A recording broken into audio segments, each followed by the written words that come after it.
Hello everyone, this is Vero today, brought to you by the Exchange Club of Vero Beach. And today we want to bring to you another community partner that we made, friends along the way that are helping to make our community a better one to live in. It is David and Leah Blythe, the founders of LoPresti Art Gallery, which is a part of a consortium of about 9 to 10 other art galleries located behind Chili's off of US 1. David and Leah founded their gallery about 5 years ago, not only to feature and showcase their own artwork and interests, but also local artists throughout our town. But one of the things that makes them unique is that they collaborate, and they have partnered with the Parkinson and Alzheimer's Association as they try to raise funds and awareness.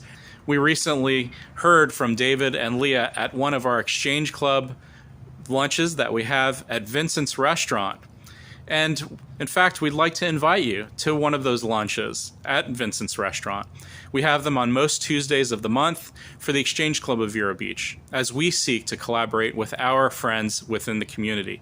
If you need more information, check us out, Vero Today, ecvb@gmail.com, and stay tuned for David and Leah's presentation in one moment.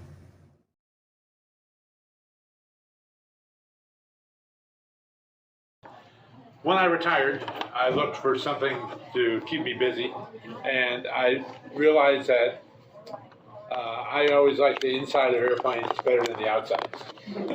You know, the nice rivet lines, the bulkheads all stacked up. And I was amazed that people undervalued our infrastructure, like our bridge here in town. It's a gorgeous bridge. And I wanted to come up with some way of making people realize that there is beauty everywhere if you just open to look for it. And so one of the things that I did was I started making canvas prints of existing manhole covers, because they're around everywhere. And this one I found in the sidewalk in St. Augustine. I avoid roads. Every now and then my lovely wife will help shepherd me around and make sure I don't get run over. But being on the sidewalk is a lot easier.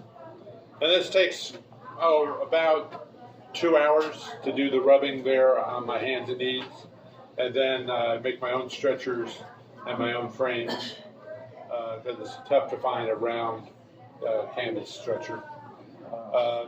After the initial rubbing, I bring the canvas back to my studio, and on this one I spent probably a week and a half, 2 weeks repainting it, because black isn't always black when you're out in the middle of the field. The paint dries fast.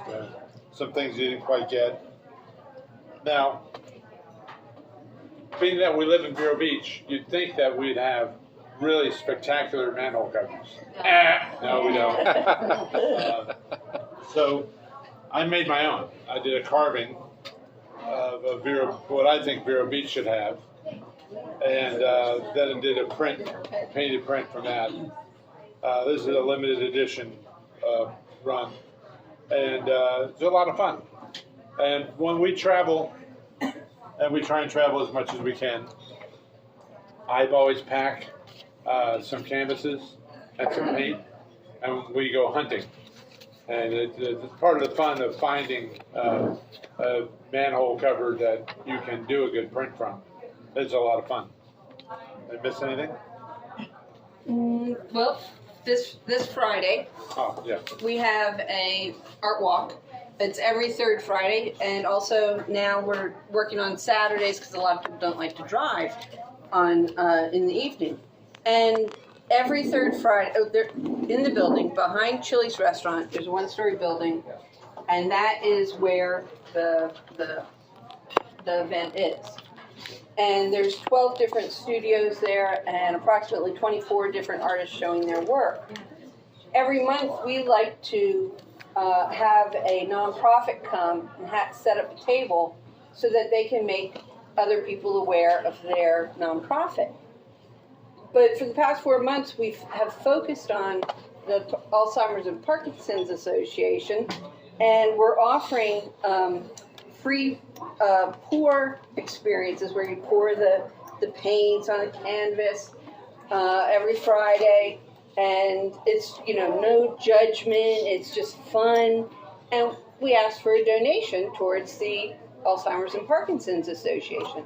And we have formed a team for them because they're amazing. They offer 40 different free classes for anybody with any form of dementia, not just Alzheimer's, because there's 4 types of dementia, I believe, and anyone with any sort of movement disorder, not just Parkinson's, but the name is Alzheimer's and Parkinson's Association. They have those classes out in Fellsmere, Sebastian, Gifford, over on Oslo Road, and in the, what's that area called? I don't know. In the old doctor's clinic building. Oh, yeah. Yeah, and they are redoing their building. So if you want to have a room named after you or a family member, you can do that through sponsorships. They also have sponsorships available for next month's walk. Oh, somebody reminded me yesterday that the breast cancer walk is next week. But back to Alzheimer's and Parkinson's. That's next month. And if you want to join our team, we'd love to have you. It's free to join the team and just walk. It's November 15th. And it's a pretty low-key walk. Yes. We're not talking marathon. It's like a mile. We're talking mile, half a mile. At Riverside. More about the party under the oaks.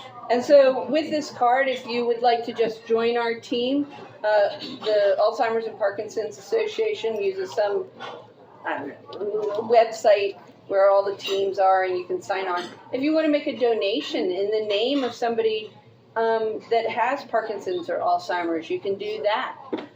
You can, if you have a business. And the card has QR codes. Yes. Get easy. You shoot the code, and you go there. You could have a nice shirt. Yeah. Or you can join the team. Yeah. So there we go. Or both. Any questions about the gallery or the association, Alzheimer's and Parkinson's Association? So your art walk is the third Friday, and you're eventually going to do Saturday. We are doing Saturday. You said something about every Friday. No. She said that, but she didn't really mean it. Oh, Okay, she didn't. Okay, just checking. good. Okay. I didn't hear myself say that. Well, you're selling your services as an art teacher. Oh, okay. So tell us a little bit about the gallery, where it's located, and do you have rotating shows? Does everyone know where the Chili's restaurant is on US 1? Tucked behind the Chili's is a office building that has about 20 units, and 12 of them have galleries in them. It's the largest gathering of artists in the county. And you do have people submit their work. And every gallery has its own theme. What we do is half of our gallery rotates every month to a different guest artist. This month we're having Sarah Longeman, and she is a glass artist. She does really great stuff. We've had painters, we've had photographers, we're having a sculptor later this year. So our gallery changes every month. Some of the other galleries are now adopting that. They usually show only their own work, but more and more they're seeing the advantage of having somebody else's art in the building, so there's something fresh every time you come see. That's good. You've been able to collaborate, with utilizing your gallery and the resources to partner with the local Alzheimer's and Parkinson community. Other art galleries in that building also collaborating like that, or is this unique to among art galleries? It's sort of ingrained into my DNA to do that, and it's starting to have an effect on some of the other galleries. They're beginning to do that. Awesome. And there's a question in the back. Is there any other questions? Yeah. Are these galleries open like every day if you want? That would be like a job. Okay. So all of them are open the third Friday, is that? I wouldn't ever say that we do all of them because we're talking about some artists. One of our artists, he travels extensively, does a lot of art shows. So we don't see him every time. The idea is to have all 12 open every time. During the season, most of the galleries are our working studios. So they're sort of, they'll be there late in the night some nights. Sometimes you don't see them for a couple of days. Yes. So, do you sell the Vero Beach man cover? Absolutely. I sell everything. How much are they? You said that was a limited edition. $470. It's not bad. Great And, Christmas present. thank you. Yeah, it's not And I also have it in black. It's like I'm wearing. That one sold at one of our events, and one of the things that we do is any LoPresti branded items that sell during the event, 100% of it goes to the Parkinson Association. For my guest artists, 30% goes to Parkinson's. Awesome. Yeah. Hi. Thank you. Thank you. Thank you.